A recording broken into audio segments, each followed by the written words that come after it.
God called the dry land earth, and the gathering together of the waters called he seas. God saw that it was good.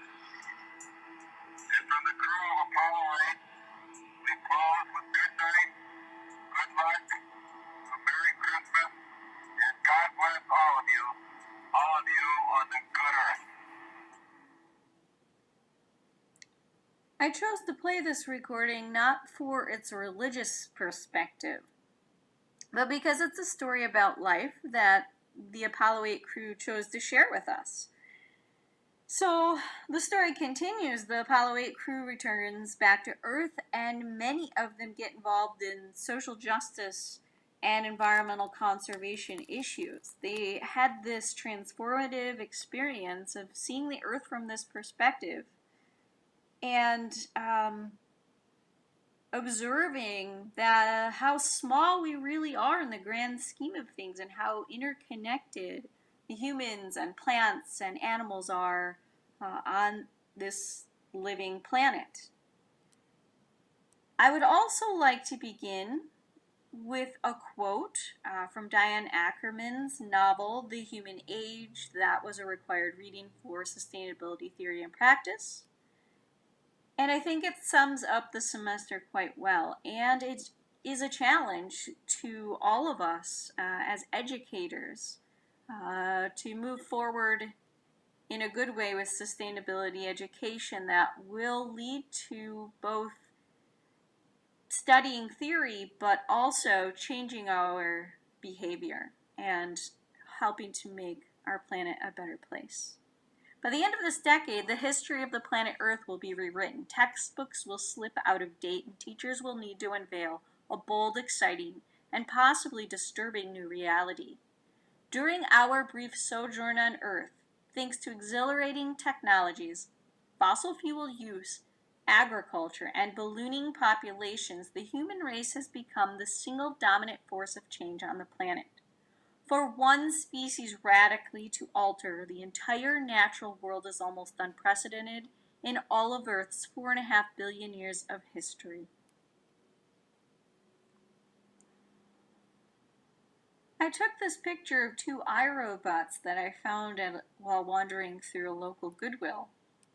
And it doesn't give me much hope for robots doing much more than ending up in the trash. I have claimed throughout the semester that I'm not a Luddite. I'm not against modern technology. But I hope we don't just use it as a band-aid to cover up much needed and very deep behavioral changes to fix our social and economic problems that we have caused on this planet. Throughout 2 semesters of this course with Dr. Schorb, I was humbled as I was asked to step down from my high horse, called to action, not only to learn about sustainability and how to be a better sustainability educator, but to change my own behavior.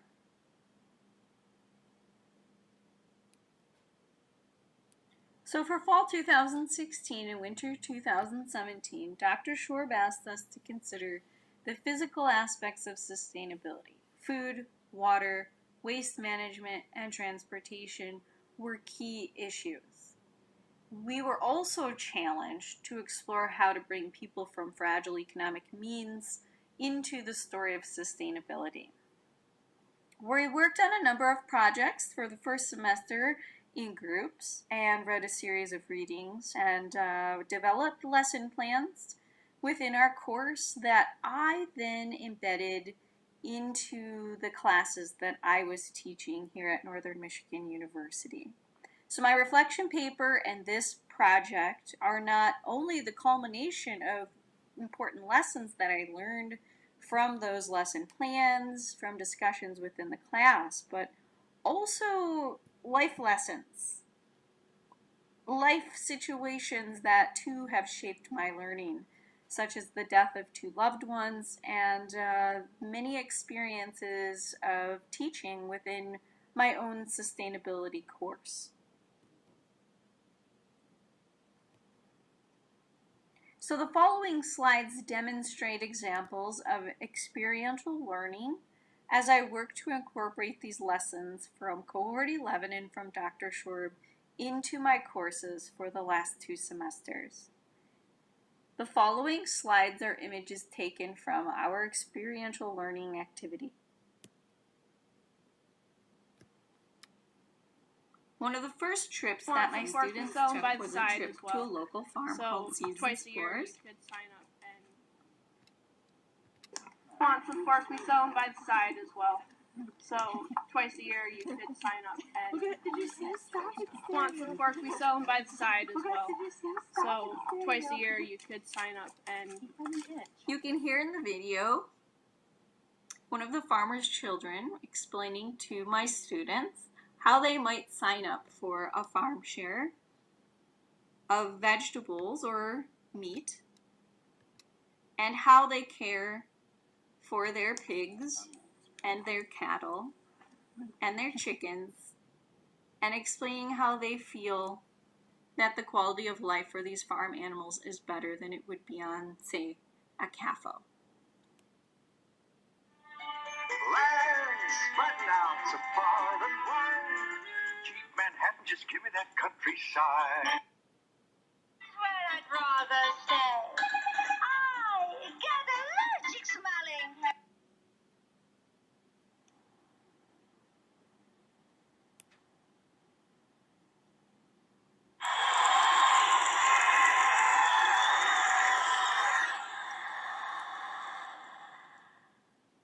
One of the first projects that I did with my students was a zero waste challenge during 2 basketball games at our university, the men's and women's, where they stood by trash cans and talked to game attendees about recycling and composting. And though the goal was zero waste, we did end up with 5 pounds of waste that went into the landfill, but I think it was still very successful. There was a lot of education in the crowd. Only a few people were annoyed, and my students had a good time. This is a picture I took of them with Wildcat Willie, our school mascot, and the mascot's also wearing a zero waste t-shirt. So it was a cool experience and a good partnership with the County Solid Waste Management Authority. I think educating them too.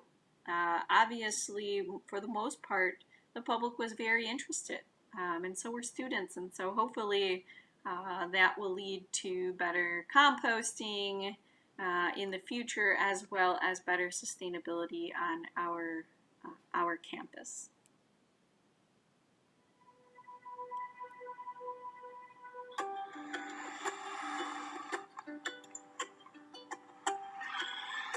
¿Entienden? Bueno, entonces tienen que atender.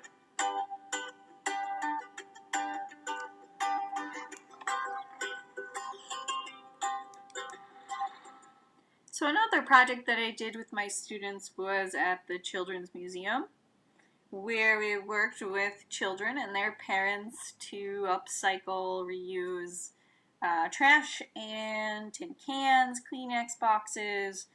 We got the idea from Landfill Harmonic. You could hear a little bit of the music from that film, which takes place in Paraguay, where the children there take garbage out of the landfill and they create an orchestra. So it's a really cool story, but also a story about how unequal our world is, the challenges that people face in the less developed world. So we incorporated that lesson into this assignment, and also talked about it in the classroom and with parents as well. So it was a good time. The kids made instruments and they later played them with the band.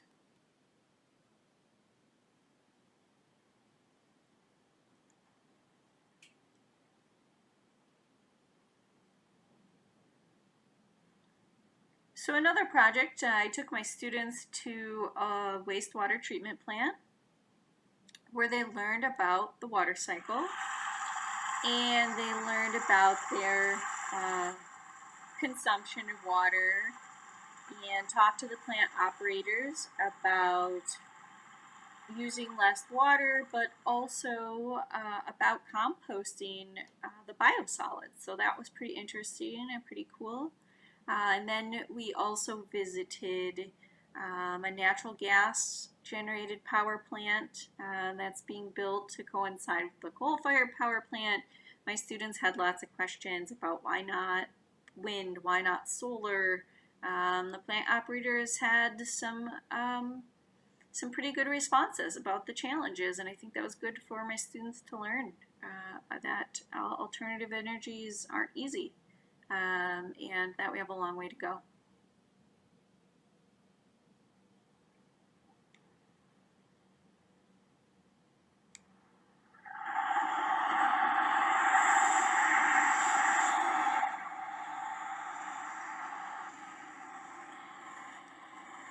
Traffic was another topic, transportation, in our class this semester, and so I had my students ride public transportation. They rode the local bus, and then we visited the hub to share our comments on what was good about it and what could be improved upon. So students really enjoyed that experience, getting a full tour of the challenges of public transportation. So it was a cool project, and I embedded some of the assignments that all of you shared in the class with my students as well. And so they read some of the same articles that we did, and it was a good time, and I think very effective for incorporating the benefits of riding as well as the challenges of busing and communicating that with the local bus people, the local board. And one of my students even attended a public hearing on public transportation because she had a not so great experience, an accident actually, that was the bus driver's fault, and so she communicated that situation to the board, and they're taking action on it. So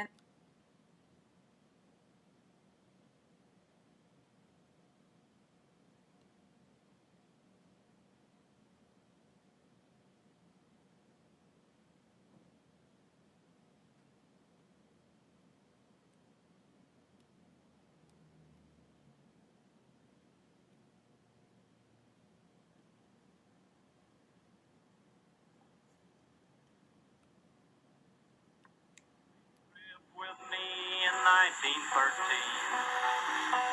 to Calumet, Michigan in the copper country. I'll take you to a place called Italian Home, and the miners are having their big Christmas ball. I'll take you in the door and up a high stairs, singing. So you may have heard of the song, the old Woody Guthrie song, the 1913 Massacre.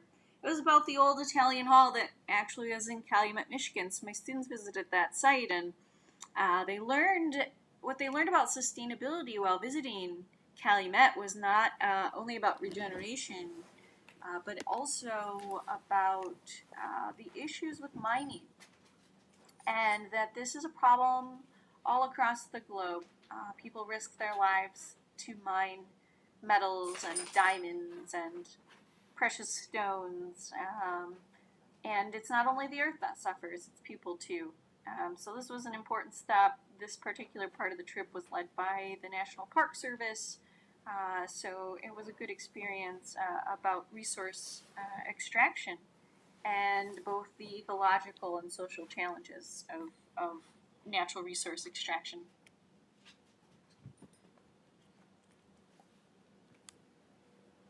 But one of the favorite things that they did was a visit to the Community Arts and Culture Center, where they met a man by the name of Jim who played them this vibrating bowl.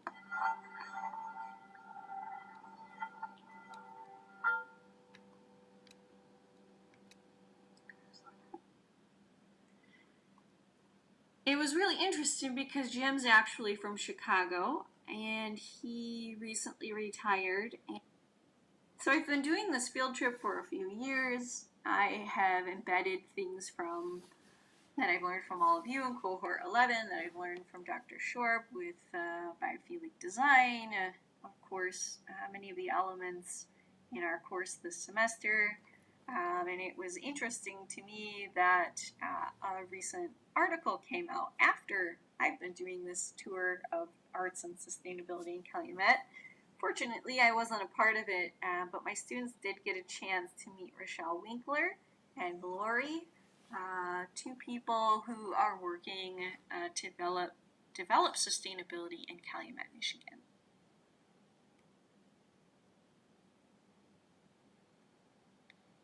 Having lost my mom and my little brother this year, I had to get away. So the cheapest ticket was to Puerto Rico. And I wasn't able to escape this class. And things that all of you brought up. I also shared this experience with you. Issues with fisheries, problems with tourism because of the boats that take people out to see the bioluminescence. Much of the bioluminescence is now gone. And of course, because Puerto Rico is a colony, issues with food, agriculture, runoff, sedimentation, and then of course simply making enough money so that they from agriculture, from the coffee that they grow and fruits that they're able to grow, because they can't really sell them in the local grocery stores because they import most of their food. So I had a picture here of a truck, a food truck, imports. And then there's an image to the left. A big problem there that I noticed on the beaches was that there's lots of garbage. And so there are campaigns or people are painting pictures to try to lessen the amount of garbage. So I end here by saying coming around full circle. So Diane Ackerman's book is about a lot of modern technology and technological fixes and how humans have really conquered much of the planet. So I felt those last images of the children and my work with the doves and snakes at the Children's Museum are a good lesson for kids to both enjoy nature, to learn about nature, and as Diane Ackerman puts it, to see themselves from different.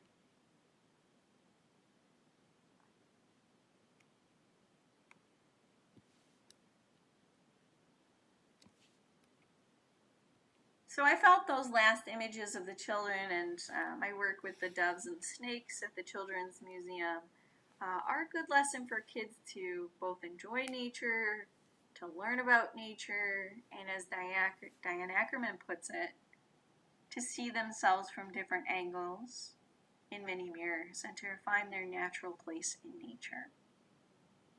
Such as the quote by Edward Abbey that I show that remind us in the field of sustainability, and I think as sustainability educators, to make sure our students don't become too apathetic and bogged down by all that is bad, but to remember what is so great and to celebrate life in the midst of all of our challenges. I think Dr. Shorb and our professors at Prescott have done a pretty good job with this.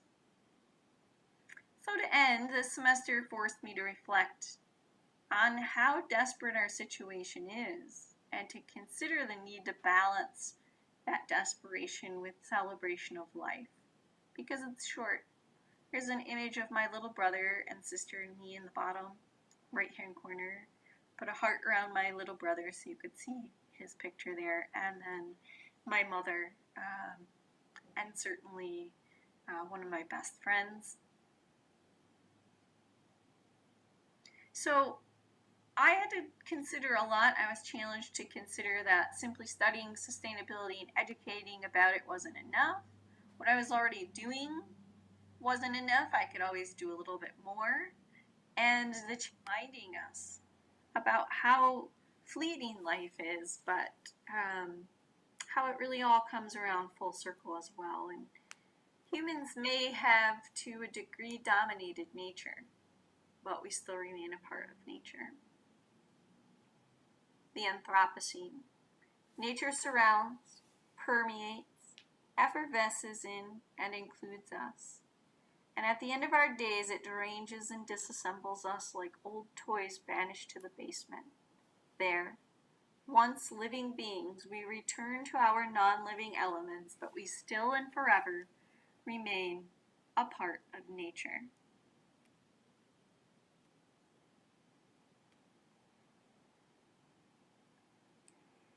So I end summing up this presentation, these 2 semesters, with a lesson on sustainability education.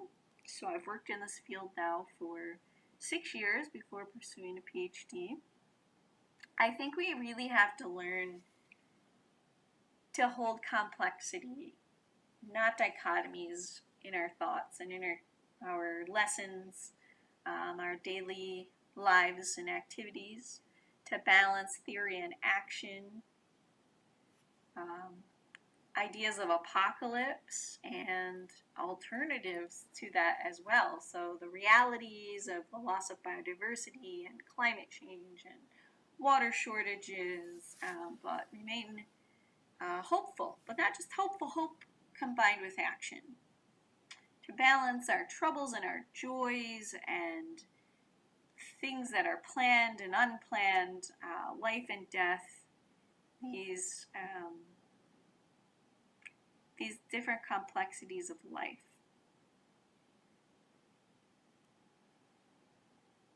So we may be of the Anthropocene. This is the time of the humans, and we have impacted the fossil record.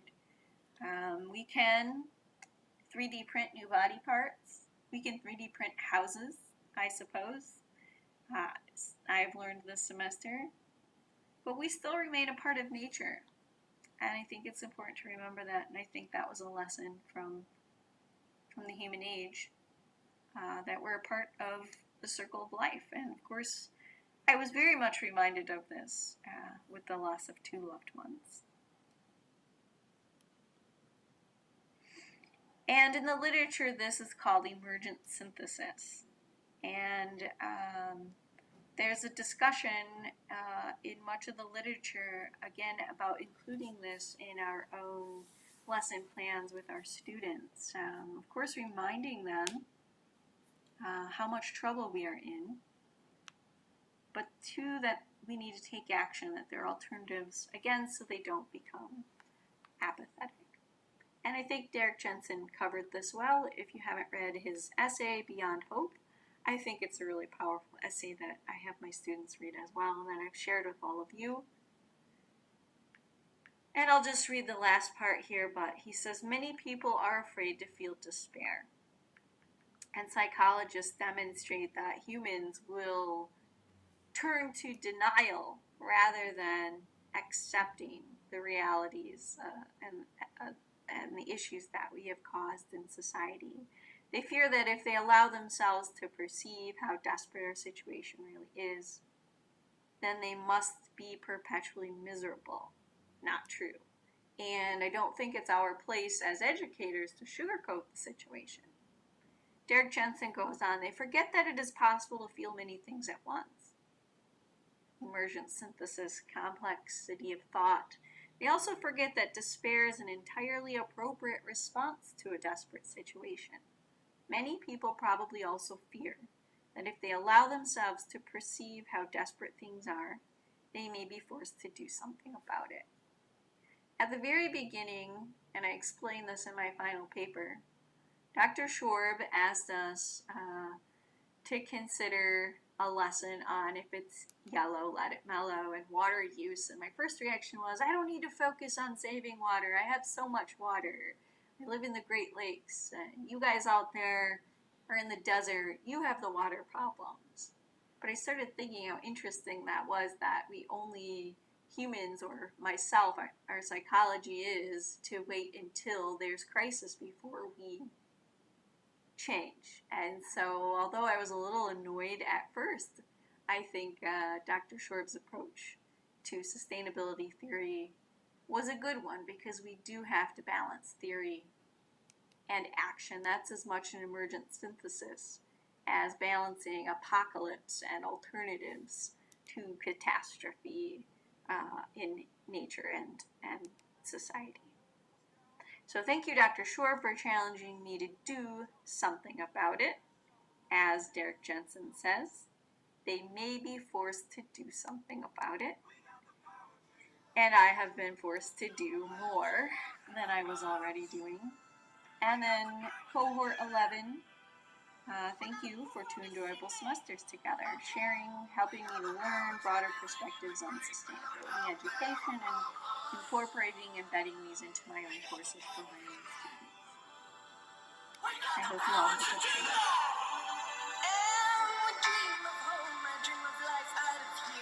Dreams are small, my dreams don't know fear. I got my heart.